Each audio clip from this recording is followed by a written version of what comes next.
kuitazama mechi ya Yanga ya leo. Ndio leo ya ligi ya mabingwa barani Afrika.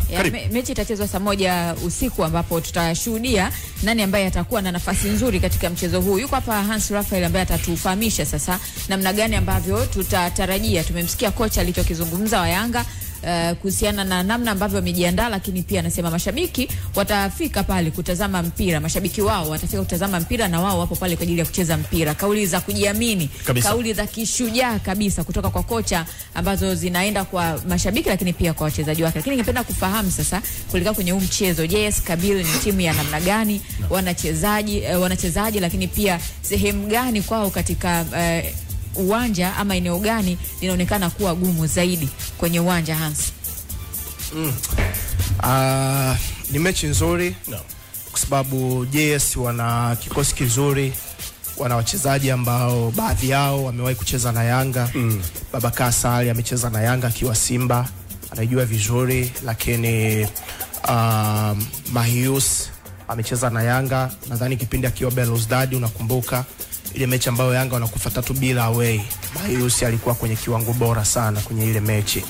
Lakini yupo Aturu Bada ambaye alitoka Singida, anacheza kama namba 10, anajua vizuri Yanga kwa sababu amekutana na baadhi ya wachezaji kwenye mechi za ligi kuu. Kwa hiyo unaweza ukaona kuna baadhi ya wachezaji watatu ambao wanajua vizuri Yanga. Lakini nadhani JS Kabylie ukitazama mechi yao iliyopita walikwenda kuonesha madhaifu makubwa sana. Ndio maana walifungwa magoli 4-1. Na kwa vyanzo vyangu ambavyo nimefanikiwa kufukunyua kwa siku ya jana, nimezungumza na watu wa ndani kabisa wa Yanga. Wameniambia mechi ya leo hakuna kupaki basi. Ni mechi ambayo wanakwenda kupeleka moto, wanakwenda kufunguka all the time. Na wanaingia na mentality kwamba kwenye kundi lao timu dhaifu wanaamini ni JS Kabylie. Kwa hiyo mission yao ni kutafuta alama 6 dhidi yao. Wakifeli sana basi wapate alama 4 kwa sababu wanaamini kwenye kundi ukifanikiwa kupata alama ya away basi unakuwa kwenye position nzuri sana ya kuweza kufanyaje kupata matokeo kabisa. Na nadhani mechi ya juzi watakuwa wameiangalia makocha kwa sababu ni mechi ambayo ilichezwa baadaye baada ya mechi ya Yanga kumalizika. Kwa walipata nafasi ya kuiangalia, hata mimi niangalia.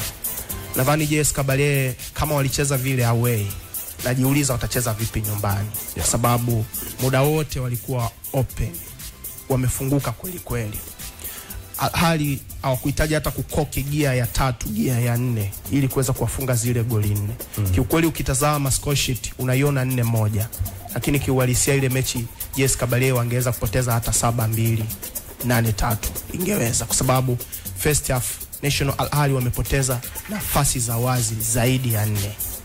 Kwa hiyo lazima tuangalie hizo nafasi zilikuwa zinapatikana vipi. Kwa nini JS Kabylie walikuwa passive sana?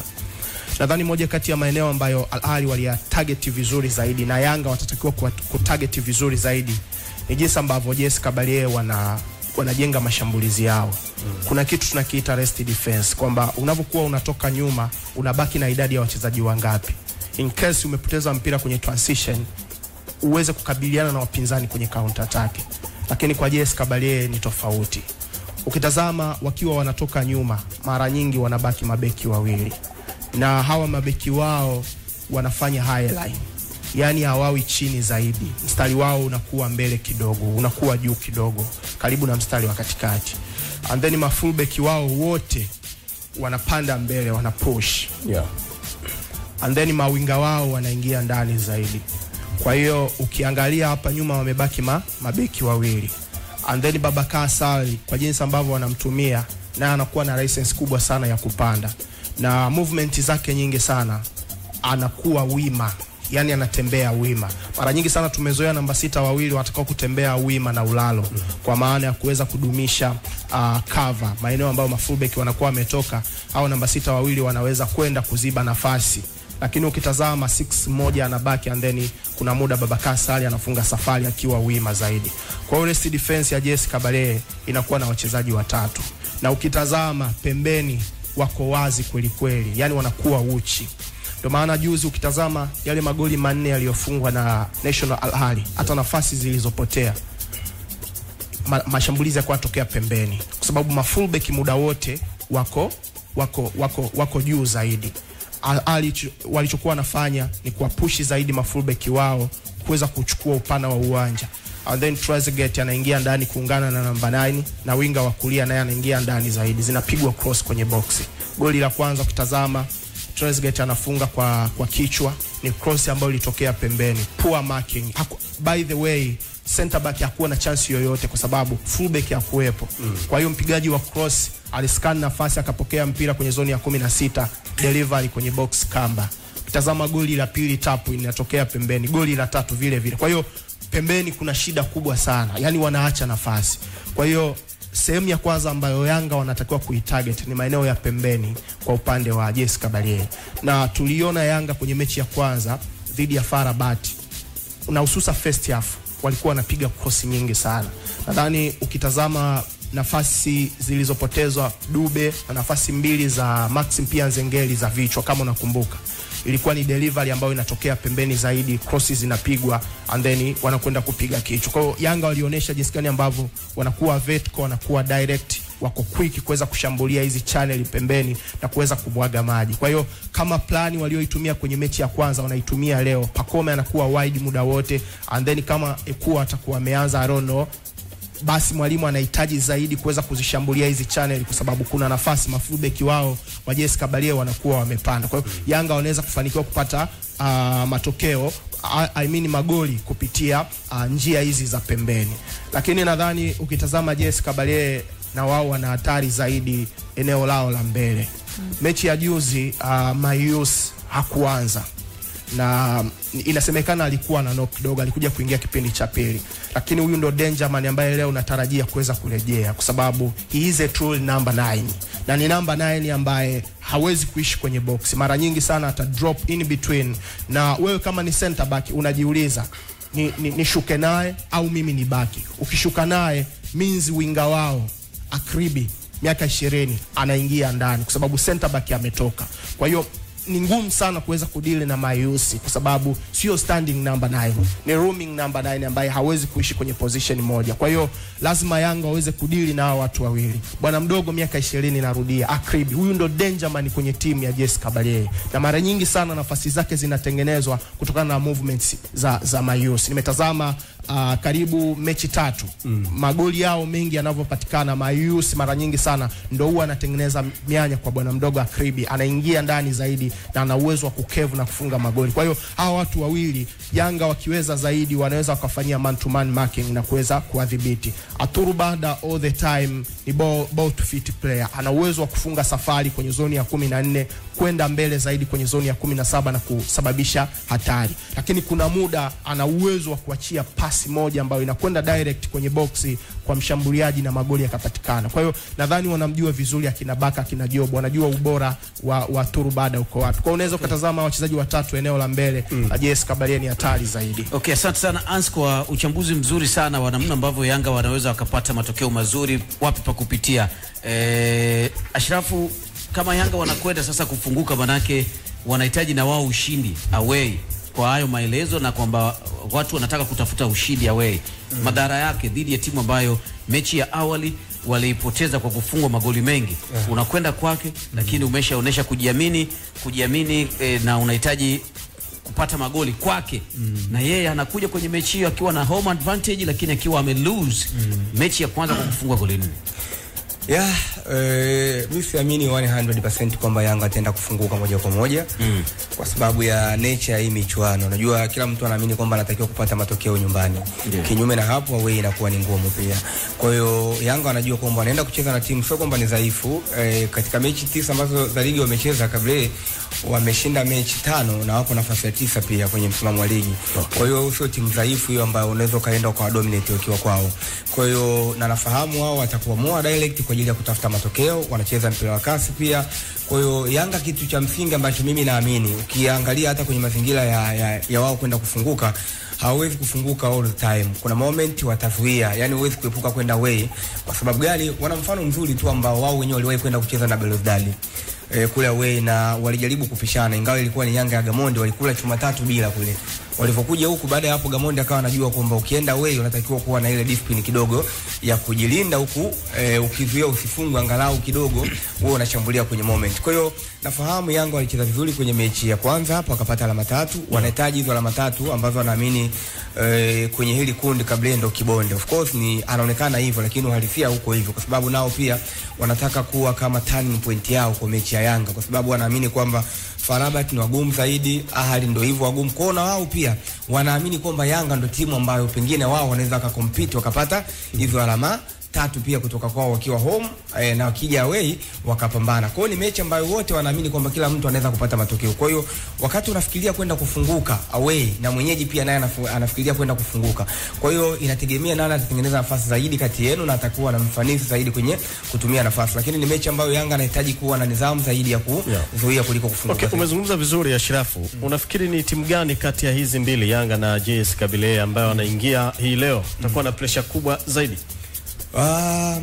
Kabylie ndo ana pressure kubwa zaidi kwa sababu mechi ya kwanza ameconcede goli nyingi lakini pia hajapata hata alama moja. Yanga amepata alama 3 akiwa nyumbani, anaenda away, wachezaji wake pia nao wana experience ya kucheza kwenye mechi kama hizi. Lakini kitu kingine ambacho nimekiona kwa Yanga, kuna hali ya confidence ambayo hivi karibuni haikuwepo.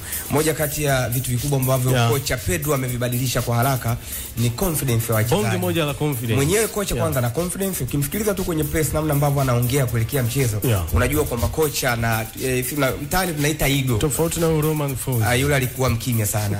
Yani alikuwa anatia uoga kama kamwagiwa maji. Lakini ukimwangalia kocha Pedro anakupa taswira ya nini kinaenda kufanyika, lakini nini kinafanyika mazoezini. Kwa hiyo kwenye ile confidence ambayo Yanga walikuwa nayo dhidi ya timu ngumu kama ilivyokuwa Farabat, naamini ile confidence wakikopi wakienda nayo away wanaweza kwenda kupata matokeo. Okay, sawa sawa. Hivi sasa ni saa 3 dakika 28, 3:30 tutapata maneno mazuri kabisa ama tuyapate maneno kabisa Jessica. Mazuri kabisa. Tukirejea hapa tunamalizia juu ya Young Africans na taarifa nyingine pia bado tupo nazo. Sawa, ni maneno mazuri kutoka Sanlam ambao ni mabingwa wa bara la Afrika utoaji huduma za bima ya afya na ambao wameungana na Allianz ambao ni magwiji ulimwenguni na wameungana kwa pamoja na kuwa Sanlam Allianz ambao jukumu lao ni moja kuhakikisha wanatoa bima ya afya, na hii bima inakupa wewe access hata kama ukiwa upo Tanzania ukitoka kwenye mataifa mengine nje ya Afrika unaweza kuendelea kuitumia. Sio kwamba itatumika tu ndani ya Tanzania, hapana, kwa sababu imetapakaa Afrika.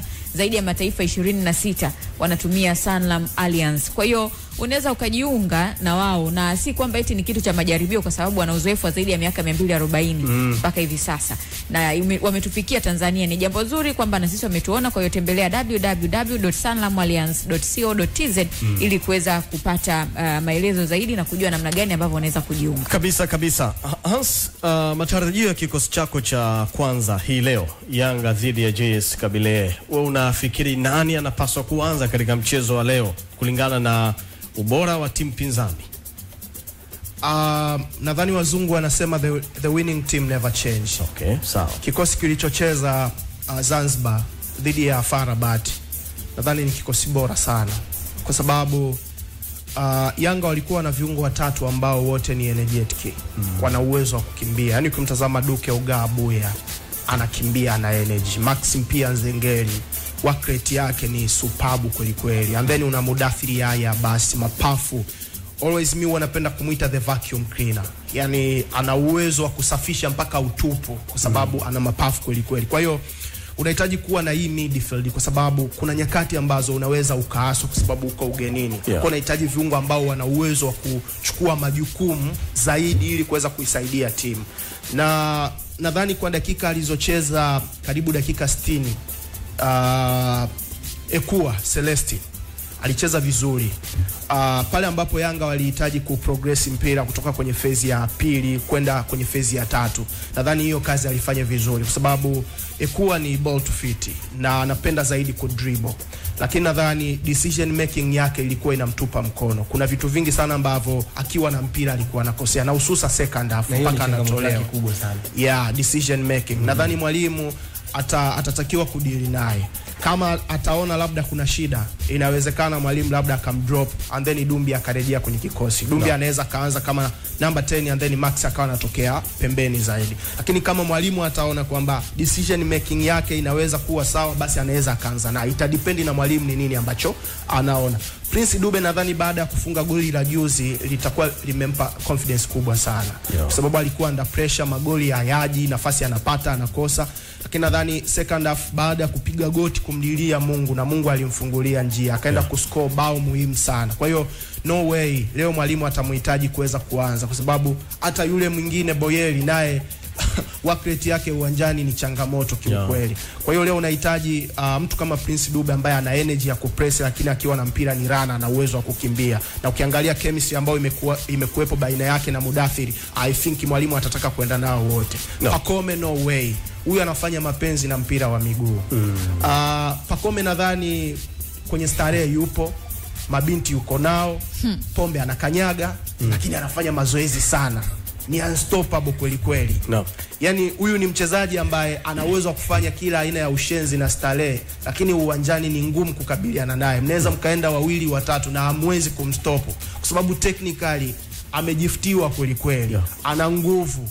Work rate yake ni superb kweli kweli. Delivery yake akiamua kwamba hapa na uwezo wa kupiga cross kwenye 6 yard box au 18 yard box, superb kweli kweli. Wachezaji waendelee kubonjoa starehe.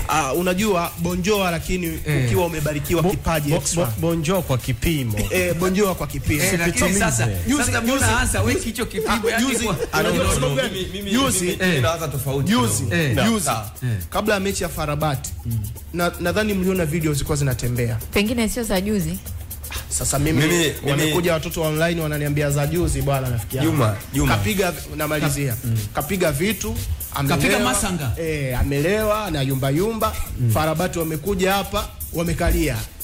Kawatesa kweli kweli. Possibly man of the match performance aliyoiweka. Kwa hiyo leo nadhani plan ya kiufupi ni kwamba Tungi anapiga Tule masanga lakini Tungi lake analipiga kwa umakini na anafanya mazoezi sana kabisa. Ni kama ilivyokuwa kwa Gaucho. Yani Gaucho unaambiwa kila katikati ya wiki ndege Brazil yuko na watoto anapiga pombe, afu uwanjani sasa weekend ndio uchukue mali sasa. Ndio maana aliwahi pia kupumzika mpira. Of course issue ni kwamba mimi ninachokifikiria hao wachezaji wanatakiwa kujimaintain. Yani hayo mambo ya kuvuruga masanga siji kufanyaje ni vitu ambavyo kwa pro ambaye anatamani kufika zaidi. Umeona kama alivyokuwa Pacome huyo.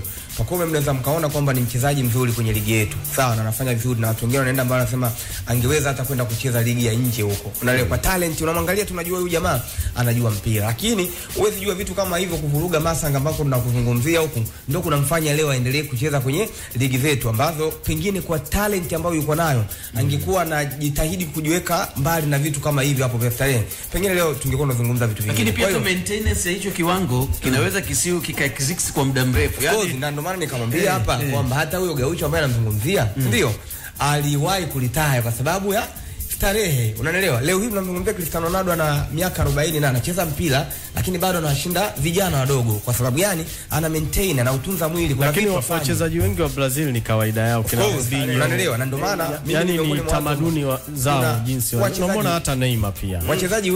Wachezaji wengi wanaharibiwa na mambo ya starehe. Na kuna mchezaji anawezekana kakaa na radio anasikiliza sasa hivi anasema Hans kashaniambia nivuruge masanga ni maintain. Yeye anavuruga masanga kwa no, don't get me wrong. Sijahimiza wachezaji kufanya starehe. Lakini 90% ya wachezaji wetu na sio wachezaji wetu duniani wanakula starehe. Unajua nimewahi kumsikia Sir Alex Ferguson anasema ni ngumu sana kudili na tabia binafsi za mchezaji. Yani maisha yake ya nje. Ni ngumu sana kuweza kudili naye. Akiwa kambini, akiwa kwenye kambi ya mazoezi unaweza kudili naye, lakini maisha yake ya nje mimi nakula vitu hapa lakini unaona nishawahi hapa. Lakini sasa tunarudi unakula vitu una deliver nini uwanjani? Yani kuna mtu anakula vitu afu uwanjani huwezi kumstop. Huwezi kumstop. Ndio. Wapo kuna siku tunapishana nao hapa na ngoja ni stadi. Hata mazoezi ya waendi yani hawana maeneo ya koko pale. Okay, hapa angalizo zaidi hicho ulichokisema kwamba piga starehe Zingatia unachofanya. Kama ni totals hujaoa, ndio fanya kwa kipimo. Hiyo ndio sehemu unaongea vizuri sana Hata Mkali. kama umeoa. Ukioa kidogo unaweka staha. Kuna mchezaji alikuwa ni Ronaldo kama nitakuwa niko sawa. Cristiano. No. Yule Nazario yule. Pia kwenye mechi nyingi alikuwa ni yani before match analala na mwanamke. Alikuwa anaenda na uwasha. Yani asipofanya hilo jambo performance yake inashuka. Iko hivyo. Wapo watu wa namna hiyo yani iko hivyo. Sio wote. Sio wote. Kabisa. Hili tumelichagiza kidogo lakini mwisho wa siku hiyo nzuri sana. Kabisa. Swadakta hakika. Hansi umeshamaliza juu ya Pacome. Bila shaka. Nadhani kikosi kimekamilika. Kuna mabadiliko yoyote katika kikosi kilichoanza na Farabat? No, mimi cop na kupesti kile kikosi nenda nacho kule. Alafu waambie wawe na discipline zaidi. Timu wadabo kile ambacho walikifanya hapa ni Amani Complex. Mara mbili yake zaidi. Yes, yani maana yake kama tunazuia kwa yani wote kwa pamoja, tunashambulia wote kwa pamoja, nidhamu inakuwa kubwa kutumia nafasi. Japo ikuwa mimi sifikiri kama ikuwa anaweza kuwa na msaada kwenye mechi kwa kwanza. Kwenye mechi kama ya leo ambayo wako away. Sibeta mwalimu aopti hata kwenda na bwana mdogo na nini. Msaada pia nao. Unajua ni kwa decision making changamoto. Of course ngani lakini energy yake ni kubwa. Energy yake kwenye kwenda na kurudi. Lakini ngoja niwaambie kitu. Ushauri mzuri, mechi kama hizi unasikia? Ni mechi ambazo utarajii kutengeneza nafasi 10-20. Ni mechi ambazo unaweza kutengeneza nafasi 3. Unahitaji watu ambao wako clever kwenye maamuzi. Unahitaji kuwa na watu ambao wako smart kwenye kufanya maamuzi sahihi. Kuwa anafanya maamuzi sahihi. Ndio maana nimekuambia tunapokuja kwenye decision making, Edmond Ekua bado wote decision making ni changamoto. Kama mwalimu anaweza kufanya mabadiliko, then I prefer kumuona Dumbi anarudi kwenye position ya number 10, then Max yao anatokea pembeni upande wa kulia. Kwa sababu wote decision making. Sawa. Asante. Yanga tunawafunika hivyo. Prediction ndio utabiri. Nimezunguka kwenye site nyingi sana kwa bookmakers na nini. Mechi naiona sare. Ashraf, Yanga ashindi na afungwe. Manake ni sare. Ayo. Naona mwenyeji ana advantage kubwa kushinda. Hii ngoma ina goli 3 hii. Nitaweka goli 3. Yani tufanyaje? Nani anapata hizo 3? Yani goli 3. Mimi na beti. Nani anapata hizo 3? Yanga anashinda hii mechi. Anaweza nikakubaliana na wewe. Yani double chance nadhani ni matokeo mazuri. Kumpa Yanga win or draw. Double chance bado kwa Yanga. Maana yake hata game ile ya Farabat pia ulitabiri. Mimi kwa maana yake Juma ndo mtu pekee ambaye anaamini kwamba ananilia anashinda. Nani? JFKB. Yes. Kabisa na inawezekana. Advantage aliyopo nyumbani. Kabisa. Hilo tuliache. Crown Media. Hapa ni nyumbani.